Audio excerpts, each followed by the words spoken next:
welcome to the video. John Bodine here with Redemptive Psych. And in this video, we're continuing our conversation about the cognitive axes, what I am calling the cognitive friends.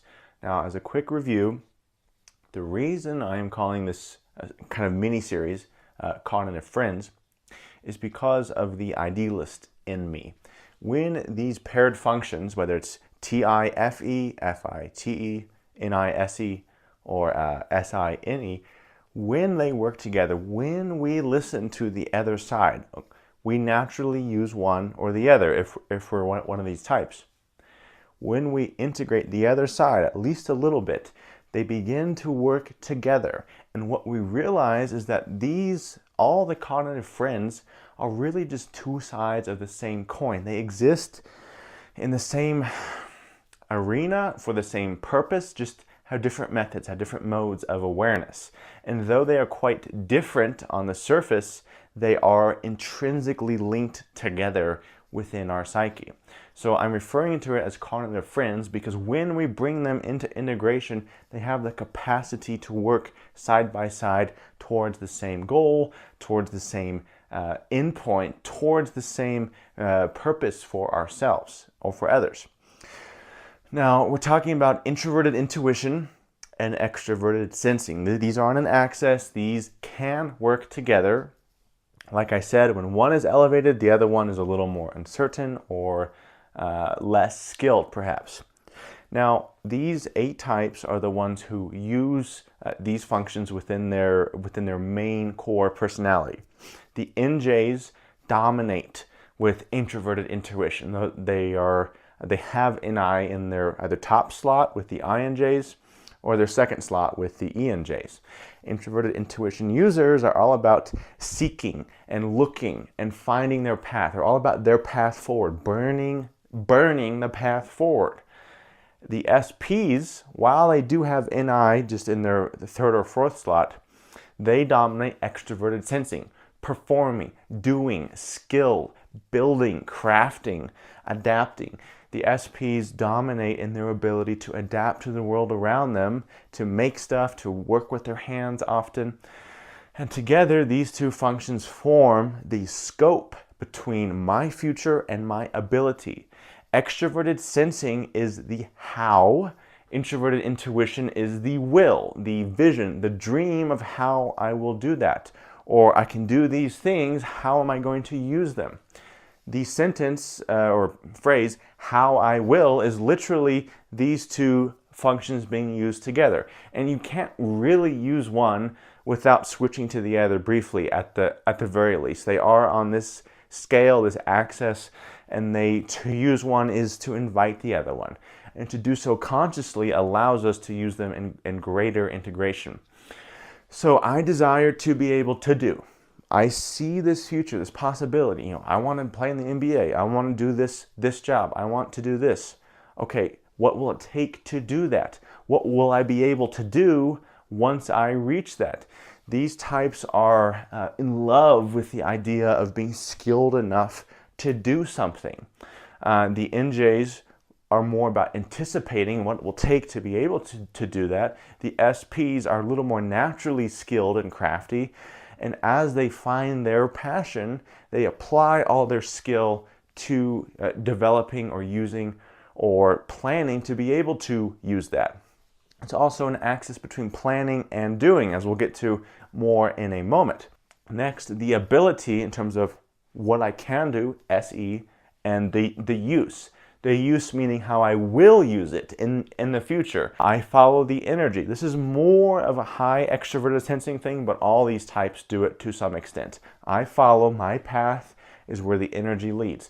This is where they can get into trouble sometimes of just following the excitement, just following the party, just following the energy and the attention and just the excitement, kind of disregarding the consequence. This can happen particularly with the extroverts really, but all these types are susceptible to it within its proper context. So in other words, it's this axis, these cognitive friends are linked between the present around me and the future within, the will I have and my ability. It's this kind of a yin-yang type of thing brought together within these functions. Okay, so up till now, I've been talking about Aristotle's golden mean to understand these concepts. Aristotle posited that a virtue, for example, like justice or courage, was surrounded on each side by an extreme, a too much of that thing, and a deficiency, a too little of that thing.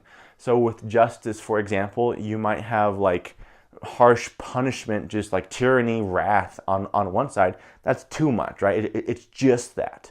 And on the other side, you have no consequences, love and rewards for everyone, right? Just like totally absent of facing the consequences of your action. But in the middle of that, is justice, is the balance between consequences and opportunity, of mercy, but also, doing your time. Now, this doesn't graft exactly onto this because I don't want to give the impression that mainly using one function is bad. We all mainly use one function, and it's good that we have a hero function. We're really good with our hero. The idea is not so that we all become meeting in the middle and become cookie cutters of each other, but to understand that in order for you to use what you're really good at, in order to become great at that, you have to integrate some of the things you're not so good at.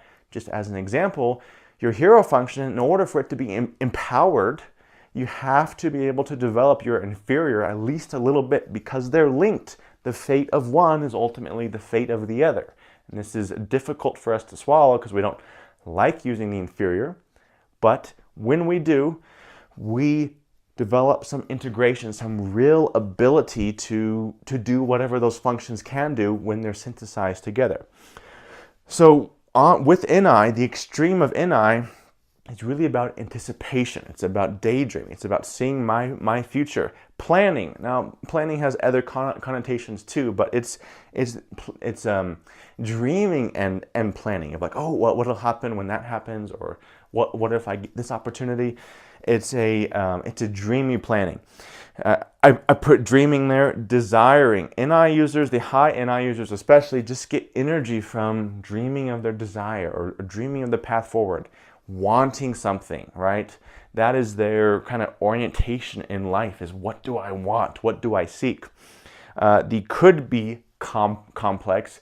This is where they get into some of their paralysis, especially the INJs, of, oh, it could be that, and I want it to be that way. It's kind of ignoring reality because SE is reality. It's being obsessed more with what they could be. Let's go over to SE for a moment. While anticipating is more NI, what will happen, SE is more experiential. What is going on around me? The possibilities of the immediate, right? This is the excitement. This is the crowd. This is the sports arena. This is just that palpable energy in like a concert, right? Doing, it's a much bigger emphasis on doing. The high SPs, all the SPs, but the high SE users, especially the extroverts, they're all about the stimulation of the world around them. They need that stimulation in order to even function, okay? And what this looks like for an ESFP or an ESTP, they have so much extroverted sensing, and that's fine. But being able to use all that extroverted sensing just to pick a couple things that move them forward towards a direction, that is what helps them not just waste their effort on chasing the excitement, okay? Sharing the experience, sharing the stimulation, sharing the five senses. It's kind of sharing in the immediate. That's extroverted sensing. Ignoring consequences. They are, because their life force subjectively is kind of drawn from the immediate, they kind of have the mindset of, do everything now because tomorrow may never come. That's sort of their some of their life philosophy and some of their coping. So we'll finish up SE a little bit here. Risking, that is the risk. SE is the risk for the excitement, the risk for the crowd. They are prone to do more risky behavior. Impatient, they don't want to wait, right? The ESPs don't want to wait. It's about the immediate, the now. Now, as you can imagine, I'm sure, if it's only that, if it's only the impatience, if it's only the now, that person has destroyed their future and possibly the futures of other people, because everything is poured into getting maximum extraction from the now, and that usually just leads to destruction. Flaky, I spelled that wrong, but flaky. Extroverted sensing users have this capacity to promise too much in terms of like, oh yeah, we could do that thing, or yeah, let's plan for that. And then when the time comes around, I don't want to do that, so I'm going to do something else. Other types of other variants can be flaky too, but for the SE users, it's when the energy has shifted to something more immediate that the thing they plan for is like kind of boring to them now. Non-committal, kind of along with the flaky. All these types can be non-committal because they want to preserve and keep their options open, right? The SE users will just not commit. And the NI users, again, these are the same types. The NI users will keep their options open. It's like, well, something better might come along. The SE users are like, I'm not going to commit to that. But when they do commit, they can be flaky. And that's something that they would do well to work on because that can be pretty destructive for relationships. And then impacting. That is what extroverted sensing seeks, the impact of something on others, on legacy, on the environment. The NJs dream about impact. The SPs live in impact. And sometimes they impact things that are not going to get them anywhere, but they love that impact. Okay, finishing up on NI here. No action. This is the paralysis analysis. A version of paralysis analysis really applies to the high NI users, particularly the INJs, where it's just living in this what could be or what will be for them, but then not doing any action to get there. So that future, if it will come, it's pushed further and further away because they're not moving onto that future. Now, it may not be the time for that, and that's fine. But the INJs, a little tidbit here, one of the reasons SI Demon is so pissed off with the INJs is because they put all their effort towards things, towards futures that they're never going to actually have action towards. In other words, they dream all day about, oh, that could be fun, or I want that, but don't actually put effort towards it. The refining aspect of dreaming is to put effort towards it. If you want something, practice what it might take to get there. And if you like the practice, if you like the process, then maybe you will want the result. Okay, that's a way that all these types can test it, particularly the INJs or the NJs. If you think you want something, practice doing it, or practice doing what it might take to get there and see if you like it. And if you don't, then maybe you want something else. And then idealizing. This kind of goes along with the future thing, but seeing the ideal, and then the ideal never measuring up to what is. The NFJs, the ENFJ and INFJ are most guilty of this because they are idealists. In fact, they're the only affiliative of these 8 types. They're all about dreaming the ideal, but then reality will not necessarily accommodate them. So learning to integrate some reality helps refine their ideals. But they can get lost in idealizing, and then once they kind of get the thing they want, it's never quite the ideal because reality is never ideal, right? It's reality. Doomsdaying. When they lose freedom, they get kind of morose because they need freedom. They need the opportunity to impact, to have this life feeling within them. And then keeping options open, we said that. And then seeking, their orientation. The NI user orientation is to seek. Okay, what will be, what can be, I'm seeking, I'm seeking, I'm seeking. So when these are brought together, when NI and SE are consulted together, are used in tandem, we get adaptive focus. This is where I'm moving towards something, and then I'm adapting. SE is adapting, NI is moving towards something, okay? When these are brought together, the goal can change a little bit. It will change when you move towards it. Being adaptable towards as you move towards the goal is when you bring these together, because it's reality, but it's also vision brought together. Seek failure. The fastest way for these types to get better is to seek failure, to view it as a good thing. These types are very afraid of failure because that's a bad impact. That's an impact that they wouldn't want to experience, and they worry that other people will push them away for leaving a bad impact. Not necessarily the case. If you seek failure within a somewhat protected place, a training place, anything that you can train on or train with, that is what helps you get better fast. Of all the types, these 8 get better fast when they seek failure. Absorb, okay? The fastest way to also improve is by absorbing from someone who's really good at that thing. Or if you think you may want something, look at their life. Absorb the details. SE, absorb the details of their life. What did it take? How much effort? What is their life like? Do they have quality of life? If it's all terrible, then maybe I don't want that thing, right? Or if I do want that thing, that's what's required, so I'm going to take on those burdens as I can to expedite and accelerate my timetable to get there. Refining, that's kind of connected with the other ones. Purposeful action, similar to adaptive focus. This is more for the SE users though. Purposeful action. What are you training for? What are you performing for? What are you impacting towards? Is it just to soak up the attention and the excitement? Or is it working and refining your skill towards something? Okay, now you can be mostly about doing, but if it's not towards something, then you will get nowhere. And that's something that the ESPs are haunted by more than anyone else. Doing, emphasis on doing the thing, right? This is similar to purposeful action. Doing, SE, the thing. What is it about? These types should ask themselves, what is this about? And you know what? It's okay to just get better at something to get better at something, but if that's what you live for and you have no other thing you're seeking, that can end you up getting nowhere, right? And then asking the question what it will take to get there. Now this is connected with some of the other ones. What it will take. These types dream about what they might have or what they could have. What will it take to get there? Okay, this is mainly for the NJs, but really for all these types. What will it take to get there? That is the question that they can keep asking themselves. And the goal can change, but what will it take to get there? And what can I do now to build my day in a way that will lead to that success? These kinds of questions will help bring these functions together for these types. Now, the popular phrase from the Bible, seek and you shall find. Seek and you shall find. That is what I believe is the statement for these types. However, I'm going to read the full verse to you because you will see how it applies both to the NI and the SE side.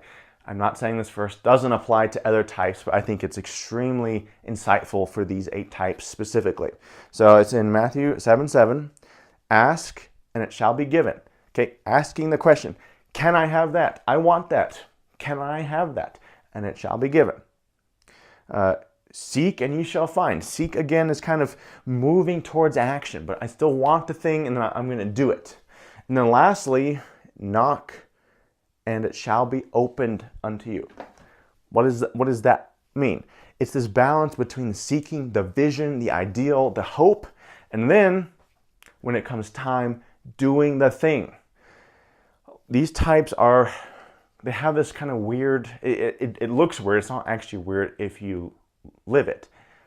They have this thing where they're almost afraid to get what they want. Because what they want might entail some other things that they don't know if they want. Or like, am I ready to be that kind of person? Am I ready to be the person who's really good at that? Am I ready to commit to that? They don't necessarily know. But taking that step, asking, seeking, and then knocking, the SE types are really good at knocking, but they're knocking on every door and don't have any door that they actually want to walk through. They're just walking, impacting, purposeless action. The NI users are asking, oh, wouldn't that be nice? Wouldn't that be nice? They're kind of seeking, but not really. Seeking is the active pursuit of something. And then when you get there, knock and it shall be open to you. That's sort of the promise in Matthew. And I think that's a great image for the integration of your introverted intuition and your extroverted sensing. All right, guys, that's NI and SE, the cognitive friends for these 8 types. And some of you may be seeing already that, yes, technically every type has this access, but for the other half of the types, it's in their lower functions. We'll talk about that later. We're focusing mostly on the functions within the ego, within our home base personality. So I hope you guys enjoy. I hope you got a lot out of this. And yeah, have any comments down below? I think we're getting some interesting applicative territory here where if you can start to use these in an integrated way, I think things can really start to change, because at either extreme, you kind of end up going nowhere. But right down the middle, that's where change and transformation can take place. See you guys next time. Thanks for stopping by.